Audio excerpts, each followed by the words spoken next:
Hey guys, welcome to the channel. In this video, we'll be talking about why racing is important.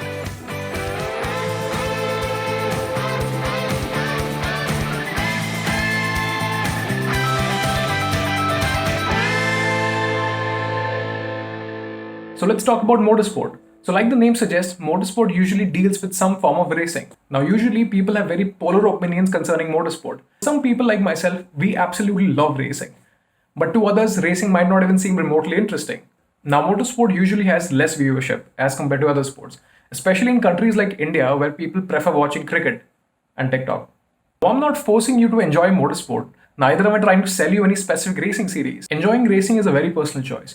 You'll like it if you understand the technicalities behind building these ultra fast cars and the competitiveness involved in pushing these cars to the absolute limit while they're racing. I just want to convey that a sport that might seem relatively pointless and dull to a lot of viewers actually holds a lot of significance in the real world. Like I said, I'm not trying to talk you into watching Formula 1 with me every Sunday evening.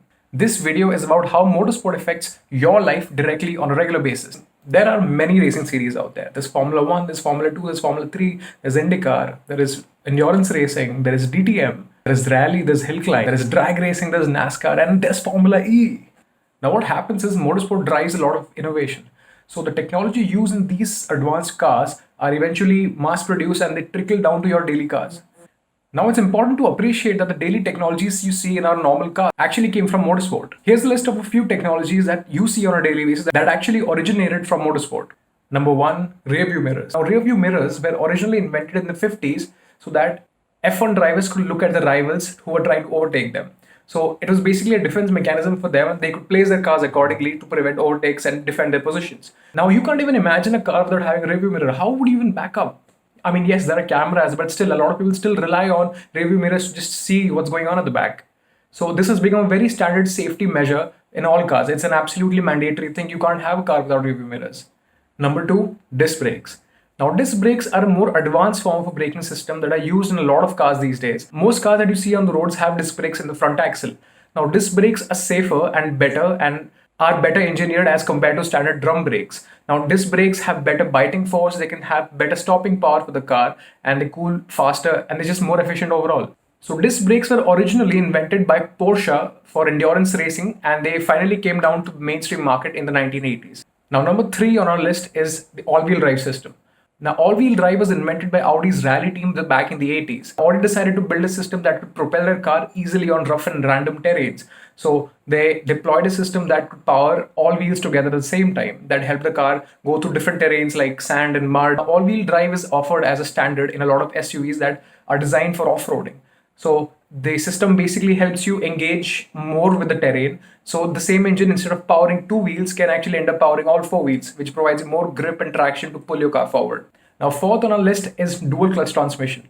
You might have seen pedal shifters in a lot of cars, right? They seem cool. All you've got to do is push a button and the gear changes. That's magic, right? We can entirely thank Porsche for this technology. This technology was first deployed in the Porsche 962 in 1984. These are used in their endurance racing vehicle. DCT is used in a lot of cars these days. You have a top-end Volkswagen, you might have pedal shifters and a DSG gearbox, which is direct shift gearbox. It's the same technology as a DCT. It just deploys two clutches to engage multiple gears alternatively. And this technology is actually used in a lot of sports cars to change gears very quickly and just make the car quicker overall. Now, number five is active suspension. So let me explain this to you. Now, in a normal suspension, you have a spring and a damper that helps the car isolate itself from the road and the rough terrain. Now, suspension system cannot be adjusted according to different terrains of the road. If the road suddenly becomes smooth, the suspension works just fine. If the road is very rocky, the suspension can't adjust itself automatically to make the car as stable as possible. So there exists a technology to accommodate for this change. It's called an active or a semi-active suspension. So what this does is it has sensors embedded in the car everywhere and it maps the road in front of you and changes your suspension settings accordingly so that your ride is as isolated from the road as possible. And this technology was originally pioneered by Williams in 1991 in their FW14B car. It was used in Formula 1 for a while until it was scrapped off. Thanks to Williams and Formula 1, we have this technology used in a lot of premium cars these days.